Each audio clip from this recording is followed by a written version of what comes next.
السلام علیکم خواتین حضرات، میں نے 2 ویک پہلے اپنے ایک ویڈیو میں کہا تھا کہ اب انٹرنیشنل اسٹیبلشمنٹ جو ہے وہ عمران خان کو فارغ اور نون لیگ کو اقتدار دلانے کی کوشش کرے گی۔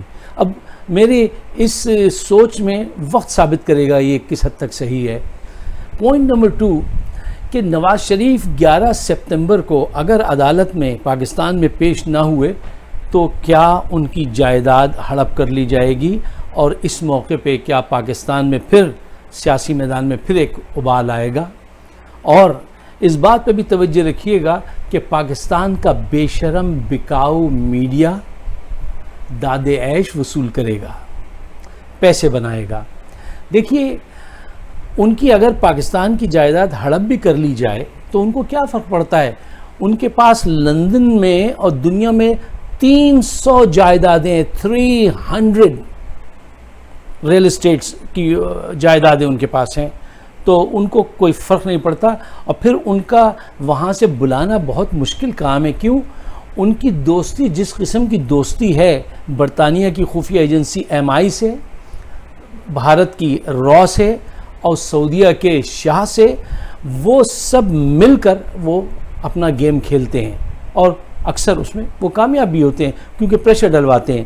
خواتین حضرات، میں بات کو گھما پھرا کے اور بہت دیر میں نہیں بتانے والا آدمی، میں چاہتا ہوں میں ڈائریکٹ بات کروں، اخلاق سے، شرافت سے، احتیاط سے صحیح بات آپ کے سامنے رکھ دوں، کیونکہ ہمیں ٹائم سیو کرنا ہوتا۔ کچھ دوست کہہ رہے تھے آپ اس کو ایلیبوریٹ کیا کریں، ہمارے پاس ٹائم نہیں ہوتا۔ دیکھیے، پوائنٹ نمبر 1، ایک کنوکٹڈ مجرم کو پاکستان میں باہر نکال کر، جیل سے باہر نکال کر لندن بھیج دیا گیا۔ کیا دنیا میں کسی ملک میں ایسا ہوتا ہے؟ دنیا کے کسی ملک میں؟ وہ یہاں جیل میں تازہ انار کا جوس پی رہے تھے، اصلی گھی کے پراٹھے کھا رہے تھے، اور گھر سے اپنی پسند کے گدے منگواتے تھے کہ اس پہ مجھے نیند نہیں آتی، میرے لیے وہ گدا لاؤ، اور جیل میں سیاسی میٹنگ بھی کر رہے تھے۔ کیا کسی ملک میں ایسا ہوتا ہے؟ نواز شریف کو باہر بھیجنے والوں کو ذرا شرم نہیں آتی کہ بیماری کا بہانہ بنا کر وہ شخص پھل کھاتا ہوا جہاز کی آرام دہ فرسٹ کلاس سیٹ پر یہاں سے چلا گیا، 8 ہفتے کا کہہ کر گئے اور اب تک واپس نہ آئے۔ 300 ارب روپے کا گھپلا جس شخص نے کیا، وہ صرف 50 روپے کے ایک کاغذ پر ضمانت دے کر چلا گیا، اور جو ضمانت دینے والا ان کا بھائی تھا وہ پاکستان میں گھوم رہا ہے۔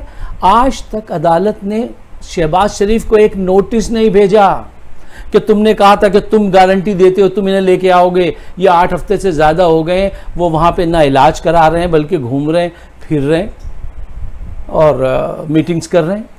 تو یہ ایک پیغام بھیج رہا ہے ہمارا معاشرہ اپنے معاشرے کے اندر کرپٹ لوگوں کو، یہ ہماری عدالتیں یہ میسج بھیج رہی ہیں کہ قدم بڑھاؤ کرپٹ لوگوں، عدالتیں تمہارے ساتھ ہیں۔ دیکھیے خواتین و حضرات، ذرا گہرائی میں اتر کے جائزہ لیجئے کہ ہم کرپٹ بدماش لوگوں کو یہ سوچ کر جانے دے رہے ہیں کہ ورنہ یہ شور مچائیں گے، امن خراب ہوگا تو کہیں ملک کی سالمیت کو خطرہ نہ ہو جائے۔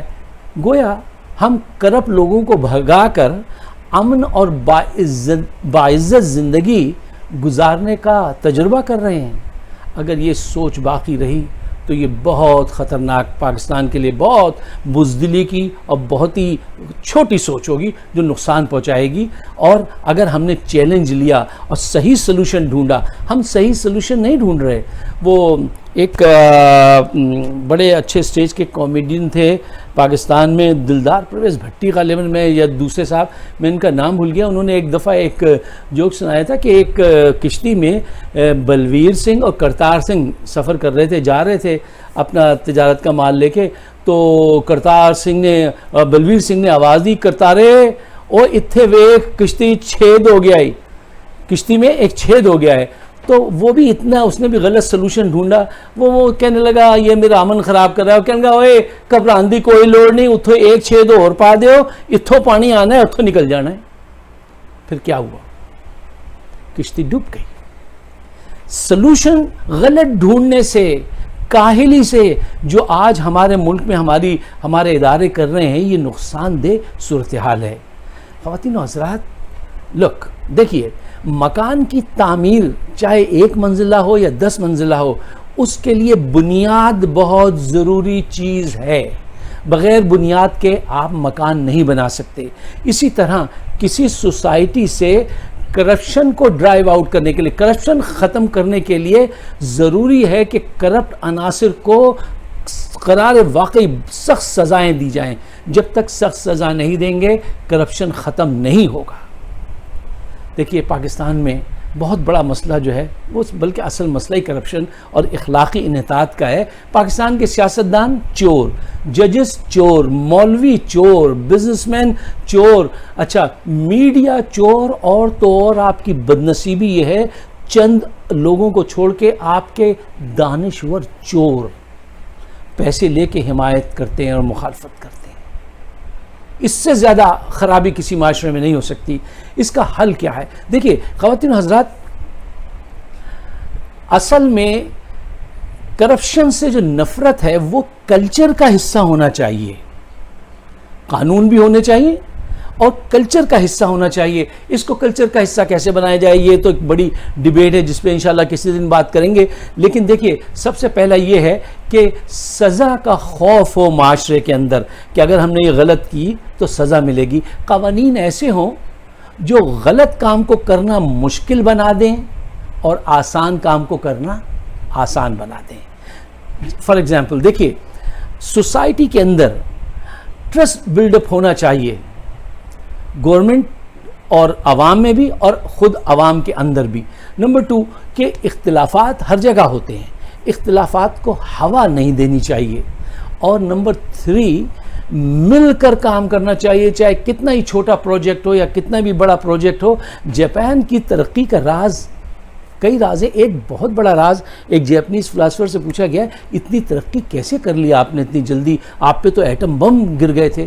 تو اس نے کہا ہم مل کر کام کرتے ہیں، چاہے چھوٹا کام ہو یا بڑا کام ہو. کیونکہ اگر 8-10 لوگ کسی ایک پروجیکٹ پہ کام کر رہے ہیں تو پھر کرپشن کرنے والے کو بہت مشکل ہوگا چھپنا، کوئی نہ کوئی تو اس کو فائنڈ آؤٹ کر لے گا. خواتین و حضرات، ہمیں بھارت نے اتنا نقصان نہیں پہنچایا جتنا نقصان اس پچھلے 30 سال میں پولیٹیشنز نے پہنچا دیا ہے. وہاں پہنچا دیا ہے کہ در در مانگنے کو جانا پڑتا ہے، در در جانا پڑتا ہے، اور ہر ملک جو ہے وہ 2 پیسے دینے کے بعد ہمارا ہاتھ موڑتا ہے کہ ہمارا کہنا مانو. یہ جو کچھ ہو رہا ہے اس کو اب روکنے کا وقت ہے. اور اگر اس وقت ہم نے دیکھیے پوری دنیا میں چینجز آ رہی ہیں، ہمارے پیچھے جو ہے انڈیا بھی لگا ہوا ہے اور اسرائیل بھی لگا ہوا ہے، دوسری بڑی قوتیں بھی لگی ہوئی ہیں، ہر چیز چینج ہو رہی ہے، ہم بیچ میں کھڑے ہیں. اب ہمیں فوری فیصلے کرنے پڑیں گے.